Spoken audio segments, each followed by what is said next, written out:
देखा, पढ़ा के नहीं पढ़ा? कौन कौन सी बच्चियों ने पढ़ाया आगे?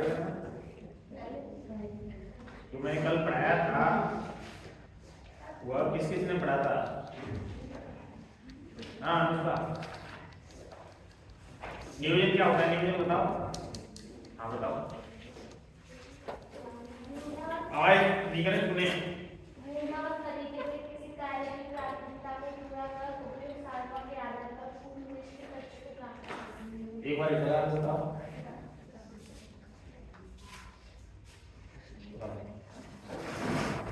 नियोजन बता रही है, नियोजन क्या होता है आप बताइए। योजनाबद्ध तरीके से किसी कार्य की प्राथमिकता को पूरा कर उपयुक्त साधनों के आधार पर पूर्ण निश्चित लक्ष्य को प्राप्त करना। बहुत बढ़िया। देखिए हम लोग जब तक पढ़ेंगे नहीं, उस चीज को याद नहीं करेंगे, तब तक उस पढ़ाई की सार्थकता नहीं है ना। तो सार्थकता को समझें। और आज हमारे पूरे भारतवर्ष में भारतीय संविधान दिवस धूमधाम और हर्षोल्लास के साथ मनाया जा रहा है। आप सभी को मेरी ओर से, विद्यालय परिवार की ओर से बहुत बहुत शुभकामनाएं और बधाई। संविधान दिवस जो है अभी प्रार्थना सभा में जब हम यहाँ से चलेंगे तो और अच्छे से मनाया जाएगा, है ना। मैं आप लोगों के लिए एक छोटी सी जो लाइन सुना देता हूँ।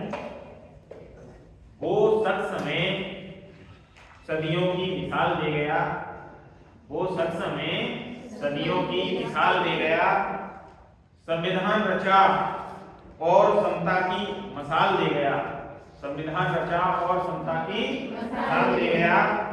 नींद से उठाया एक फरिश्ता, नींद से उठाया एक फरिश्ता तूफान की तरह, और सारी बलाओं को जैसे अपने साथ ले गया। तो हम सभी को समता में, एकता में और हमारे जो है हर प्रकार की जो हमारे हकें हैं उनके लिए लड़ते हुए और हम सभी को एक कर गया, और हमारे लिए कानून जो है सभी के लिए समान है। तो आज हम संविधान दिवस के उपलक्ष्य में सभी लोग हर्षित हैं, गौरवान्वित हैं, और हम इस दिवस को बड़े धूमधाम के साथ मनाते हैं। तो होने आप सभी को बधाई।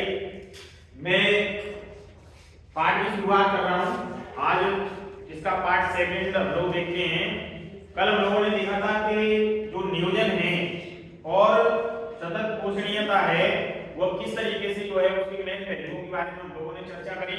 और आज हम लोग बात करेंगे कि जो भरमौर क्षेत्र है, भरमौर क्षेत्र में समन्वित जनजाति विकास कार्यक्रम, ये जो कार्यक्रम है ये अक्सर वैसे तो पूरे भारत देश में जितने भी जनजातीय क्षेत्र हैं, पहाड़ी क्षेत्र हैं, ऐसे क्षेत्र हैं जो दुर्गम हैं, उन क्षेत्रों में विकास की जो संभावनाएं हैं वो बिल्कुल नगण्य थी। उनको साकार रूप देने के लिए हम लोग और क्या बेहतर कर सकते हैं, तो उसके संबंध में इसकी जानकारी दी गई है। 2011 की जो जनगणना हुई थी, पॉपुलेशन सेंसस 2011 की जनगणना के अनुसार भरमौर उपमंडलों की जो जनसंख्या थी वो कितनी थी? मात्र 39,113 थी, और 39,113 थी। इट मींस 21 व्यक्ति प्रति वर्ग किलोमीटर के हिसाब से थी। कितनी? 21 व्यक्ति प्रति वर्ग किलोमीटर, क्योंकि एक वर्ग किलोमीटर में रहने वाले लोगों की संख्या को क्या कहते हैं? जनसंख्या घनत्व। क्या कहते हैं? जनसंख्या घनत्व, इंग्लिश में बोलते हैं पॉपुलेशन डेंसिटी। आर्थिक और सामाजिक रूप से पिछड़े, आर्थिक और सामाजिक रूप से पिछड़े। आर्थिक का मतलब धन की कमी है, और सामाजिक का मतलब है कि हम लोग, हमारा जो समाज है वो शिक्षा से वंचित है, चिकित्सा स्वास्थ्य सेवाओं से वंचित है, हम लोग जो है भौतिक बात से बहुत कोसों दूर हैं। तो ऐसी जो समस्याएं आती है वो सामाजिक रूप से पिछड़े इलाकों में से एक राज्य है, उस राज्य का नाम है हिमाचल प्रदेश, है ना। भरमौर क्षेत्र जो है इस समन्वित जनजाति विकास कार्यक्रम, इसके अंतर्गत जो है एक राज्य है हिमाचल प्रदेश, जिसमें गद्दी जनजाति है। क्या नाम है? गद्दी जनजाति। तो ये गद्दी जनजाति जो है इसका जो आर्थिक आधार है, ये लोग जो पैसे कमाने के इनका सोर्स ऑफ इनकम है वो है भेड़ बकरी का पालन करना, कृषि करना, और अन्य संबद्ध प्रक्रियाएं जो जंगलों से जो है जड़ी बूटियां इकट्ठा करना इत्यादि हो सकती हैं। भरमौर जनजाति क्षेत्र में विकास की प्रक्रिया जो है 1970 के दशक से शुरू हुई। भरमौर जनजाति क्षेत्र में विकास की प्रक्रिया कब से शुरू हुई? 1970 के दशक में शुरू हुई। ये प्रश्न 1 नंबर में आ सकता है, आवासादा में आ सकता है, तो आप लोग याद रखेंगे। 1974 में 5वीं पंचवर्षीय योजना के अंतर्गत जनजाति उपयोजना प्रारंभ हुई और ये 1974 से लेकर के 5 जोड़ने में कितना आया? 1979। 1974 से लेकर के 1979 तक ये पंचवर्षीय योजना चलनी थी, लेकिन 1974 से 1978 तक ही चल पाई। 1 वर्ष पूर्व ये क्या हो गई? समाप्त हो गई। तो ये जो गैप आया 1 साल का, उसमें उपयोजना बनी। भरमौर को हिमाचल प्रदेश में 5 में से 1 समन्वित जनजाति विकास परियोजना का दर्जा मिला और समन्वित जनजाति विकास परियोजना आईटीबीपी का दर्जा मिला। किसका दर्जा मिला? आईटीबीपी का। आईटीबीपी का मतलब क्या होता है बताइए? क्या बताया था मैंने कल? देखो, इंडियन टूरिस्ट डेवलपमेंट प्रोग्राम है ना, परियोजना प्रोग्राम। क्लियर? जनजाति समन्वित विकास उपयोजना का सबसे महत्वपूर्ण योगदान क्या रहा?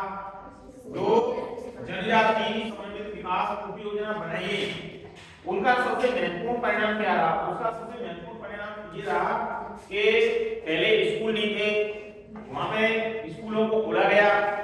जहां पे लोगों के लिए स्वास्थ्य संबंधी सुविधाएं बिल्कुल भी नहीं थी, वहां पे लोगों के लिए जनमानस लोग स्वास्थ्य संबंधी और सुविधाओं का विस्तार किया गया।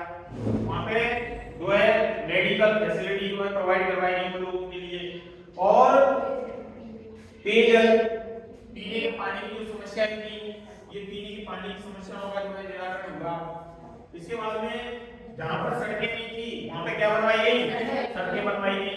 और सड़कों के अलावा संचार का जो माध्यम है टेलीफोन है ना, और इसके अलावा और भी कई माध्यम हो सकते हैं दूर दराज को पहुंचाने के लिए। आप लोगों ने देखा होगा, पहले हम वो देखते थे रेडियो को चालू किया तो उसमें इस तरीके से आवाज आती थी, चैनल नहीं पकड़ते थे। तो ऐसे ही ऐसे क्षेत्र थे जहां पे चैनल नहीं पकड़ते थे, उनको मिलाते थे लोग, चैनल कौन से कहा है ना, आकाशवाणी, दूरभाष। ऐसे ही वहां पे जो है लाइन बिछाना संभव नहीं था कि दूर संचार का जो है माध्यम अच्छी तरीके से काम कर पाए। संचार की व्यवस्था प्रॉपर नहीं थी क्योंकि लाइन बिछाना संभव नहीं था इतनी भीड़ भारी भरपूर क्षेत्रों में। बहुत ही कठिन समस्याएं थी, लेकिन फिर भी संचार की सुविधाओं का विस्तार हुआ और विद्युत के रूप में लाइट अगर नहीं होगी तो क्या उजाला होगा? आज भी बहुत सारे ऐसे क्षेत्र हैं दूर दराज के हमारे देश के अंदर। वैसे तो हमारे देश की जो सरकार है, हर गांव को विद्युतीकृत करने की प्लानिंग है, हर घड़ी को विद्युतीकृत करने की प्लानिंग है, हर घर में घर घर नल की प्लानिंग है। लेकिन फिर भी कुछ इस तरीके की जो क्षेत्र है भरमौर समन्वित जनजाति विकास क्षेत्र जो है, उनमें आज भी संभावनाएं हैं कि वहां पे जो है प्रॉपर्ली काम हो। वहां पे लाइट नहीं आती है, अगर नाइट को यदि लाइट आ गई तो दिन को नहीं आती, दिन को लाइट आ गई तो फिर नाइट नहीं आती। और जो बड़े बड़े अच्छे शहर हैं, सिटी हैं, उनमें 1 मिनट के लिए भी लाइट नहीं आती। अगर लाइट चली भी गई तो फिर क्या होगा? बहुत बड़ा मतलब आपत्ति आ जाएगी, ये समझ लीजिए आप। क्योंकि इतने विस्तृत रूप से लोग रह रहे हैं कि घर के बगल घर, घर के बगल घर, घर के बगल घर, बहुत कॉम्प्लिकेशंस हैं। जनसंख्या का विस्फोट इतना तीव्र गति से हो रहा है कि बस पूछिए मत। हमारे पूरे भारत देश में महानगरों की यदि हम बात करें तो बहुत सारे महानगर हो गए, 50 से अधिक। मुंबई, कोलकाता, दिल्ली, चेन्नई, इनका तो आपने अच्छे से नाम सुना ही होगा। इनकी जनसंख्या बहुत है, यहाँ पे जो है जनसंख्या का फैलाव बहुत ज्यादा है, जनसंख्या घनत्व तो बहुत ज्यादा है। दिल्ली में देख लीजिए, दिल्ली में इतना पॉपुलेशन बढ़ गया है, इतना पॉल्यूशन जो है फैल रहा है कि हर दिन वहां पे जो है लोगों का दम घुटने से मृत्यु की खबरें आती हैं। तो ये ऐसा क्यों हो रहा है? ऐसा इसलिए हो रहा है क्योंकि हम पॉल्यूशन को कंट्रोल करने का प्रयास नहीं कर रहे, हम सरकार के जो नियम बनाए गए हैं उनकी पालना नहीं कर रहे। और दीपावली है या अन्य कोई खुशी का अवसर है तो हम लोग जो है पटाखे चलाते हैं, वहां पटाखे चलाने की मनाही है, वहां ऑड इवन सिस्टम लागू है। जो गाड़ियां परिवहन के जो साधन चलते हैं वहां ऑड इवन सिस्टम लागू है। एक दिन तो सम संख्या वाले नंबर है वो गाड़ियां चलेंगी, एक दिन विषम संख्या वाले नंबर है वो गाड़ियां चलेंगी। तो एक दिन वो ऑड इवन वाला जो फॉर्मूला लागू होने से कुछ हद तक जो है राहत मिली, लेकिन फिर भी जो है इस तरीके से चल रहा है। वहां पे जो पीयूसी होती है ना, पॉल्यूशन अंडर कंट्रोल सर्टिफिकेट होता है, पीयूसी जारी की जाती है वाहनों के लिए, जो ज्यादा धुआं छोड़ते हैं उनको बंद कर दिया जाता है। तो वहां पर इस तरीके से काफी जो है कंट्रोलाइज करने का प्रयास किया जा रहा है, लेकिन फिर भी जो है बहुत ज्यादा जो है पॉल्यूशन है जो दम घुटने की प्रबल संभावनाएं अपने लोगों की बनी हुई है। विद्युत के रूप में अवसंरचनात्मक विकास, तो जनजातीय समन्वित विकास उपयोजना के बनने से न केवल स्कूलों जन स्वास्थ्य सुविधाओं का विस्तार हुआ, अपितु पेयजल, सड़कों, संचार और विद्युत के रूप में जो अवसंरचनात्मक विकास हुआ है वह इसकी बहुत बड़ी महत्वपूर्ण उपलब्धि है। किसकी? जनजातीय समन्वित विकास उपयोजना की। अब देखिए सतत पोषणीय विकास का मतलब क्या है? वैसे सतत माने लगातार, पोषणीय माने पोषण मिले और विकास हो, तो इसका सीधा साधा अर्थ जो था WECD। WECD का मतलब होता है विश्व पर्यावरण और विकास आयोग, विश्व पर्यावरण विकास आयोग। ये जो फुल फॉर्म है ये आप लोगों को याद करनी पड़ेगी। जब तक आप इनको याद नहीं करोगे तो कोई भी फुल फॉर्म यदि याद नहीं, आप लोग पेपर में क्या लिखोगे फिर, है ना? तो इनको आप लोग याद रखेंगे, WECD विश्व पर्यावरण और विकास आयोग। इसके प्रमुख थे नॉर्वे के प्रधानमंत्री गरो हरलेम ब्रेंटलैंड। ये नॉर्वे की जो प्रधानमंत्री थी गरो हरलेम ब्रेंटलैंड, ये जो है यहाँ की प्रधानमंत्री जो थी वो इसकी प्रमुख थी, इसकी विश्व पर्यावरण और विकास आयोग की। तो इसके बाद में जो परिभाषा दी गई वो परिभाषा ये दी गई कि एक ऐसा विकास जिसमें भविष्य में आने वाली पीढ़ियों की आवश्यकताओं की पूर्ति के लिए, भविष्य में आने वाली पीढ़ियों की आवश्यकताओं की पूर्ति के लिए, पूर्ति को प्रभावित किए बिना वर्तमान की जो पीढ़ियां हैं उनकी आवश्यकताओं की पूर्ति करना। यानी वर्तमान में जो पीढ़ियां हैं उनकी आवश्यकताओं की पूर्ति हम इस तरीके से करें कि भविष्य में आने वाली पीढ़ियां जो हैं वो किसी भी जो है संसाधन से जो है वंचित ना रहे, उनका विकास जो है किसी प्रकार से अवरुद्ध ना हो, उनके विकास में किसी प्रकार की बाधा उत्पन्न ना हो। तो हमें हमारी जो वर्तमान पीढ़ियां हैं उनका किस तरीके से विकास करना है, इसको ध्यान में रखते हुए, इसको लक्ष्य कर रखते हुए इस प्रकार के जो विकास कार्यक्रम थे, और उस विकास कार्यक्रम का नाम है सतत पोषणीय विकास। प्रौद्योगिकी और संस्थाओं ने निरंतर रूप से मानव पर्यावरण अंतःक्रिया को गति प्रदान की है, और इससे पैदा हुए संवेद है, इससे जो संकेत पैदा हुए हैं प्रौद्योगिकी का स्तर ऊंचा उठाया है, प्रौद्योगिकी का स्तर कैसा उठाया है? ऊंचा उठाया है। इससे क्या हुआ है? लोगों का जो जीवन स्तर है उसमें बदलाव आया है, लोग कृषि में संपन्न हुए हैं। आप लोगों ने सुना होगा सन 1966-67 में जो औद्योगिक क्रांति का जो हरित क्रांति का सूत्रपात हुआ था, और ऑपरेशन फ्लड का नाम सुना होगा, दुग्ध उत्पादन में एक तरीके से नई क्रांति आई। Doctor नॉर्मनी Borlaug, doctor Bargi Kurien, ये इस बहुत बड़े जो है अपने आप में मसीहा माने जाते हैं कि इन्होंने जो है इतना बड़ा योगदान दिया। हाई यील्ड वैरायटी प्रोडक्ट जो थे HYBP बीज थे, उन बीजों के आने से हरित क्रांति का जो एक तरीके से श्री गणेश हुआ, हमारे न केवल हमारे राजस्थान के जिलों में श्रीगंगानगर है ना, और हमारे आसपास में जैसे उत्तर प्रदेश है, यहाँ पे एक हरियाणा है, पंजाब है, इनमें जो अभूतपूर्व क्रांति आई न केवल इनमें आई बल्कि पूरे देश में बहुत बड़ी क्रांति आई और विश्व के अन्य देशों में भी इसका प्रभाव देखने को मिला। और जहाँ पर फसलें पैदा नहीं होती थी, बहुत ही कम फसलें पैदा होती थी, वहाँ पे अब अच्छी मात्रा में जो फसल पैदा की जा रही है।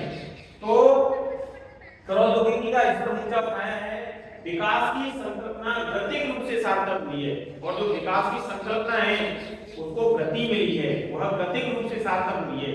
तो निश्चित रूप से हम लोग इस चीज को समझें कि सतत पोषणीय विकास एक ऐसा विकास होता है जिसमें हम हमारे आगे आने वाली पीढ़ियों के विकास को प्रभावित किए बिना वर्तमान जो पीढ़ियां हैं उनके लगातार रूप से उनके विकास को जो है गतिक रूप से जो है आगे बढ़ा सकें। तो ये होता है सतत पोषणीय विकास।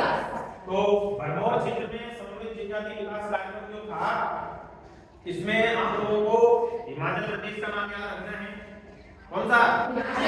कौन सी जनजाति? गद्दी जनजाति। गद्दी जनजाति है।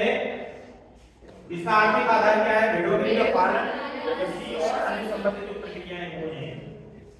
भरमौर जनजाति क्षेत्र में विकास की प्रक्रिया का शुभारंभ कौन से दशक में हुआ? 1970 के दशक में हुआ। और 1974 में 5वीं पंचवर्षीय योजना के अंतर्गत जनजाति उपयोजना क्या होगी?